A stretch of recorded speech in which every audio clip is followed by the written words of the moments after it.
ইসলামাবাদে যুক্তরাষ্ট্র ও ইরানের মধ্যকার ২১ ঘণ্টার ম্যারাথন বৈঠক সুনির্দিষ্ট ফলাফল ছাড়াই শেষ হয়েছে। দিন কয়েক আগে শুরু হওয়া একটি ভঙ্গুর যুদ্ধবিরতি টিকিয়ে রাখার লক্ষ্য নিয়ে এই আলোচনা শুরু হলেও শেষ পর্যন্ত কোনো চুক্তিতেই পৌঁছাতে পারেনি দুই পক্ষ।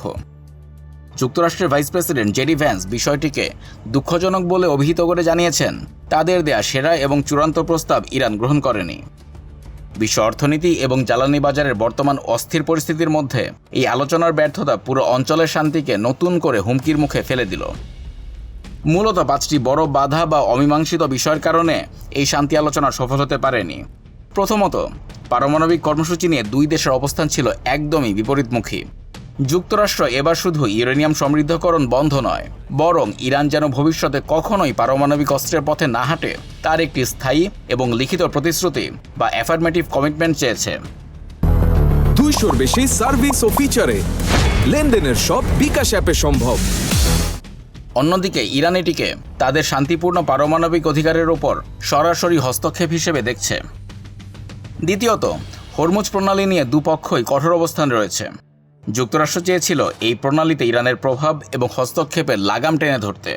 অন্যদিকে ইরান কোনোভাবেই তাদের এই কৌশলগত তুরুপের তাস হাতছাড়া করতে রাজি নয়। ফার্স্ট নিউজ এজেন্সি জানিয়েছে, যুক্তরাষ্ট্র এমন সব দাবি নিয়ে এসেছিল যা তারা যুদ্ধের মাধ্যমে অর্জন করতে পারেনি, ফলে হরমুজ প্রণালী নিয়ে কোনো সমঝোতা হয়নি। তৃতীয় বাধা ছিল মধ্যপ্রাচ্যে ইরানের আঞ্চলিক প্রভাব এবং হিজবুল্লাহর মতো গোষ্ঠীগুলোর প্রতি তাদের সমর্থন।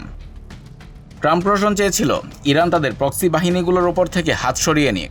বিপরীতে ইরান দাবি করেছে তাদের জব্দকৃত সব সম্পদ ফেরত এবং অর্থনৈতিক নিষেধাজ্ঞা তুলে নিতে হবে। ইরান মনে করছে যুক্তরাষ্ট্র আলোচনার টেবিলে ম্যাক্সিমালিস্ট পজিশন বা সব কিছু পাওয়ার অবস্থানে ছিল।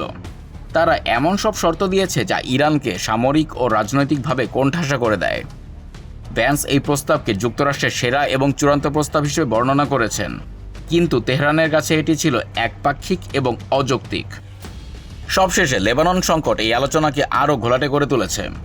ইসরায়েল বৈরুতে হামলা না করার মৌখিক আশ্বাস দিলেও লেবাননের দক্ষিণাঞ্চলে সামরিক অভিযান চালিয়ে যাওয়ার বিষয়ে অনড় ছিল, যা ইরানের কাছে অগ্রহণযোগ্য মনে হয়েছে। ভাইস প্রেসিডেন্ট ভ্যান্সের মতে, এই সমঝোতা না হওয়াটা যুক্তরাষ্ট্রের চেয়ে ইরানের জন্যই বেশি বড় দুঃসংবাদ। তবে আলোচনার পথ এখনই পুরোপুরি রুদ্ধ হয়ে যায়নি। দুই দেশের প্রতিনিধিরাই এখন নিজ নিজ দেশে ফিরে বিশেষজ্ঞ দলের সাথে পরামর্শ করবেন। মধ্যস্থতাকারী হিসেবে পাকিস্তান এখনও দুই পক্ষকে কাছাকাছি আনার চেষ্টা চালিয়ে যাচ্ছে।